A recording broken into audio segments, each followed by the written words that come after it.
بسم اللہ الرحمن الرحیم۔ اکثر اوقات نوزائیدہ بچوں میں ہچکی، جسے ہم ہکف کہتے ہیں، یہ والدین کو بہت پریشان کرتی ہے، اور والدین ہمارے پاس ایک پرابلم لے کے آتے ہیں، جی ڈاکٹر صاحب میرے بچے کو دودھ پلانے کے بعد ہچکی آنا شروع ہو جاتی ہے۔ تو ان کے چند ایک سوالات ہیں، کیا ڈاکٹر صاحب اس کے لیے کوئی خاص دوائی ہے یا ہمیں کیا کرنا چاہیے؟ اسی طرح سے بعض اوقات جو 1 سال سے بڑے بچے ہوتے ہیں وہ بھی ہچکی کے ساتھ آتے ہیں، اور والدین کا یہی سوال ہوتا ہے کہ ڈاکٹر صاحب میرے بچے کو ہچکی آ رہی ہے، ہکف آ رہی ہے، تو اس کی کیا وجہ ہے؟ ناظرین یاد رکھیں، ہکف کا آنا عمومی طور پہ بہت ساری ایسی وجوہات ہیں جس کے لیے کسی قسم کی دوائی کی ضرورت نہیں ہوتی، یہ خود ہی ٹھیک ہو جاتی ہے، لیکن اس کے بارے میں آگاہی دینا والدین کو بہت زیادہ ضروری ہے۔ آگے جا کے آپ اس ویڈیو میں دیکھیں گے کہ یہ آگاہی کیوں ضروری ہے۔ اگر ہم وہ کام کریں جس سے ہچکی پیدا ہی نہ ہو تو یقیناً جو ہے والدین کے لیے یہ پریشانی کا سبب نہیں بنے گی۔ ناظرین، میرا نام ڈاکٹر عابد علی رانجھا ہے، میں سینئر چائلڈ اسپیشلسٹ ہوں، اور گزشتہ 3 دہائیوں سے علی ہاسپٹل ڈسکا میں بچوں کی بیماریوں کا علاج کر رہا ہوں۔ ہکف کے بارے میں یا ہچکی کے بارے میں تھوڑا سا سائنٹیفکلی والدین کو آگاہی دینا بہت ضروری ہے۔ دراصل ایک خاص قسم کی سٹرکچر جسے ہم ڈایافرام کہتے ہیں، یہ سینے کو یعنی تھریسک کیویٹی کو ابڈومینل کیویٹی سے علیحدہ کرتی ہے۔ سینے اور پیٹ کے درمیان ایک خاص قسم کی جو وہ سٹرکچر ہوتی ہے جس کو ہم ڈایافرام کہتے ہیں۔ اب ہکف پیدا کیسے ہوتی ہے؟ بعض اوقات ہکف پیدا ہونے کی وجہ یہ ہوتی ہے کہ جب بچے کا ڈایافرام جو ہے وہ انوالنٹری فوری طور پہ کنٹریکٹ کرتا ہے، اور اس کے بعد جو ایک خاص قسم کی گلے سے آواز آتی ہے جس کو ہم کلوئر آف گلوٹس کہتے ہیں، تو اس میں ہک کف کی جو آواز آتی ہے اس کو ہم ہچکی بولتے ہیں۔ اب یہ ہچکی جو ہے یہ پریشان کن بھی ہو سکتی ہے، لیکن وہ جو وجوہات ہیں پریشانی والی، یہ بہت زیادہ ریئر ہے۔ عام وجوہات جو ہے وہ ایسی ہیں جس کو ہم اکیوٹ ہکف کہتے ہیں۔ اب اکیوٹ جو ہچکی ہوتی ہے یعنی ایمرجنسی جو ہچکی ہوتی ہے، یہ عمومی طور پہ 2 دن کے عرصے سے پہلے ہی ختم ہو جاتی ہے۔ اگر یہ ہچکی جو ہے 2 دن سے زیادہ چلے یا بعض اوقات لمبے عرصے کے لیے چلے تو یقیناً اس کے بہت ساری اس کے نیچے جو ہے بیماریاں ہوتی ہیں جو کہ بہت زیادہ ریئر ہے، لیکن ہم عمومی طور پہ ان وجوہات کا ذکر آج کریں گے، صرف ان وجوہات کا ذکر کریں گے جس کا جو ہے والدین کو آگاہی دینا بہت زیادہ ضروری ہے۔ نوزائیدہ بچوں کو اگر آپ اوور فیڈنگ کر دیں یا اگر فیڈر کے ساتھ دودھ دیں تو فیڈر بچے کے منہ کے اندر رہے، اور نوزائیدہ سے لے کے 1 سال تک کے بچوں کا یہ معمول کا عمل ہے کہ بعض اوقات فیڈر کے اندر دودھ ہوتا ہے اور وہ دودھ ختم ہو جاتا ہے، لیکن جو فیڈر کے اندر ایئر ہے وہ سٹمک کے اندر یعنی معدے کے اندر چلی جاتی ہے، جس کو ہم ایروفیجیا کہتے ہیں۔ اس سٹمک کے اندر ہوا بھرنے سے جو ہے وہ ڈایافرام جو ہے وہ اچانک کنٹریکٹ کرتا ہے، جس سے ہچکی جو ہے وہ آنا شروع ہو جاتی ہے۔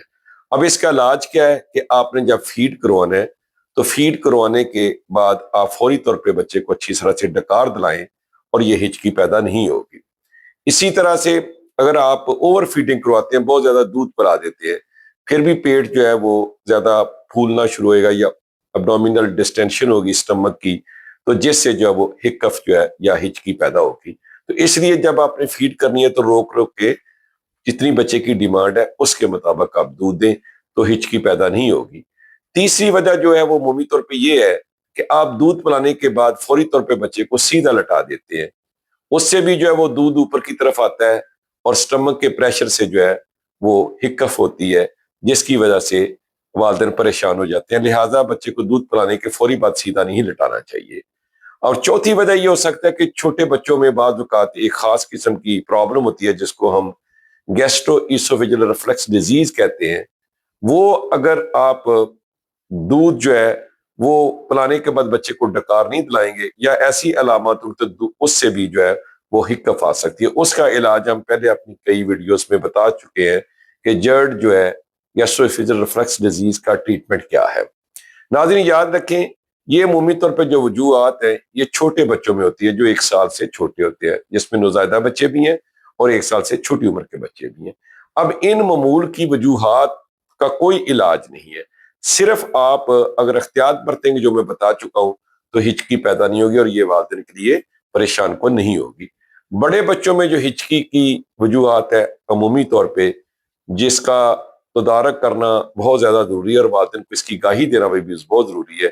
ایسے بچے جو تیزی کے ساتھ کھانا کھاتے ہیں، تیز کھانا کھانے سے بھی بڑے بچوں کو ہچکی آتی ہے، لہٰذا بچوں کی ٹریننگ کریں کہ وہ آہستہ آہستہ کھانا کھائیں اور اچھی طرح چبا کے کھانا کھائیں.